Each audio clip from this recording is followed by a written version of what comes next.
Sunrise, sunrise, feels like morning's in your eyes, but the clock's held 9:15 for hours.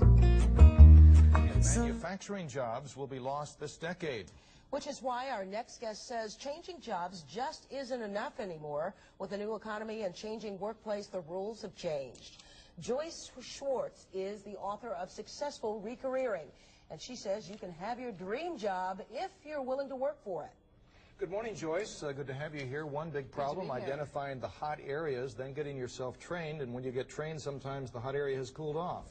Well, you know, that's certainly true, but at this point, what we're talking about there are no one hot areas anymore. We're talking about moving from a manufacturing economy to a service economy, certainly.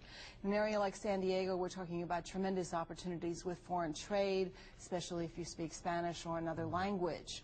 But hot areas, the first career generally comes from our heads. Our parents tell us what to do, the high school counselor, the college counselor. The second career, I say, comes from the gut. What is it that you really would love to do? Is there something that you're doing on the weekends? Do you sail on the weekends? Would you like to open and teach sailing classes part of the time? Would you like to work with retarded children part of the time and show them the wonders of ocean, sailing? These are the kinds of things that are a great time of the year to discover, because I think the holiday period is the best time to look for a new career and a new job, despite what people have. What could be the best thing for someone unemployed? Talking about 10% unemployment and all the millions that you just gave, of having a new job or a new career as we move into the new year. Now, a lot of people have been forced into a second career because of the job climate.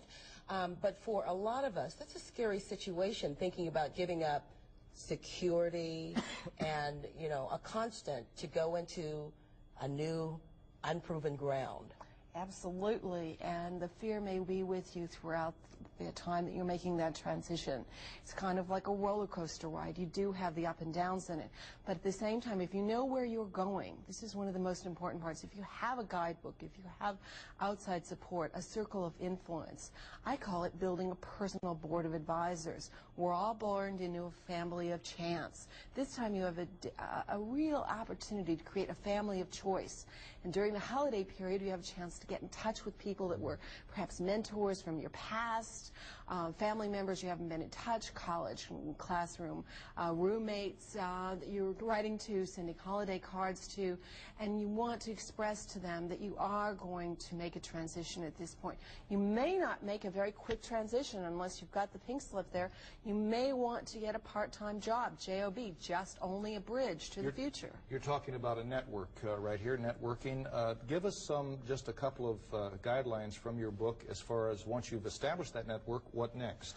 One, I'm talking about moving beyond the traditional networking. I'm talking about matchmaking for business, of actually having someone make the phone call for you, of go with you to the luncheon. It's amazing how people will help you. People don't have time to be the mentor, that one person from way up there anymore. But what they will do, especially during a holiday period, is go to a lunch with you, introduce you to someone in the field that you're interested in. If you're interested in making a transition from aerospace to perhaps banking or owning your own yogurt company, they will go with you and talk. Someone will have a chance and an opportunity to, you need to be a little aggressive. You need to say, hey, I'd like to own a yogurt stand. You may walk up to someone at a shopping center and say, can we go for a cup of coffee? Isn't Christmas the worst time that people are not thinking about hiring new people or getting into new ventures? But you say it's a good time. I say it's a good time because what they want to do is they want to socialize. Okay. We're talking about personal relationship. A chance to make the contacts. Making the contacts and then following up, of course. Keeping the cards, writing on the back of the cards, where I met them, and then following through with a nice note and after the holiday period. Because the relationship will turn into a dream. Joyce, thank you very much. Weekend the groupies were crawling all over the place. She signed autographs like she was Garth Brooks in a skirt, and in the aftermath